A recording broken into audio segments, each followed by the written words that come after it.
Bruno, is we are continuing obviously with our upskill and education around mandates, working closely with the agents and the agencies.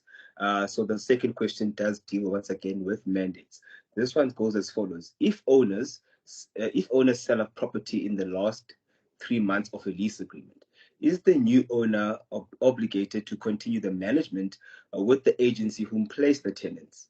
According to the new owners, they do not have a mandate with the agency, and the new owner themselves can decide if he wants to move management or over to another agency, or they can decide if they want to manage the property themselves. So, Bruno? Sure. Two things that we need to understand here. Where do the relationships lie? So an estate agent has a mandate from a particular property owner, right? That's the relationship. It's not actually a relationship with the tenant per se. It's a mandate from the property owner. So that's the first thing that an agent needs to bear in mind. Now, does that sort of mandate survive a transfer of the property? It's not a lease agreement. So principles like Huur, gaat, voor, koop won't apply in those circumstances. So that's the first thing to bear in mind, is where does the relationship lie? The second thing to remember is that there is a very big difference between a procurement mandate and a management mandate. There's a whole different words people use to describe these mandates, but the reality behind it is one mandate. Normally the procurement mandate is the mandate that an estate agent has to find a tenant.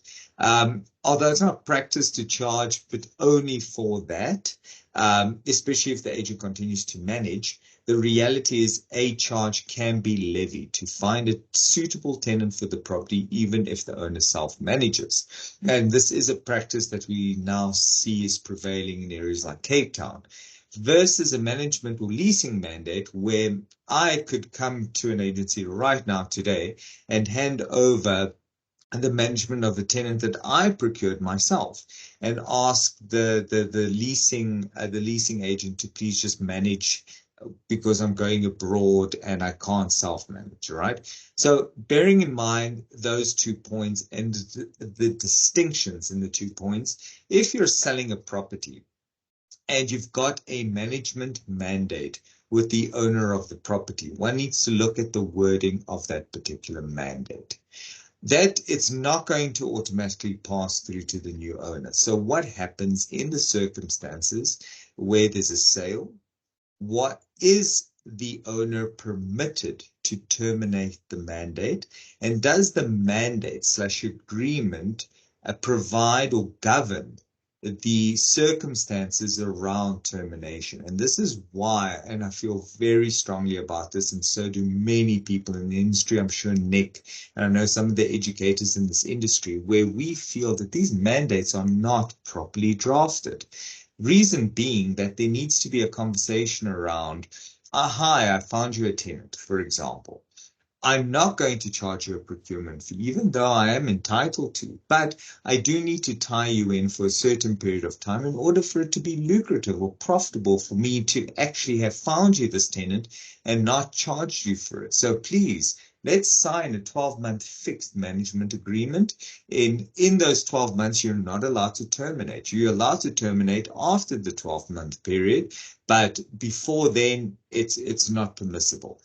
Something like that, for example, speaks the language of, oh, well, the property is getting sold, has the 12-month lapse, as an example.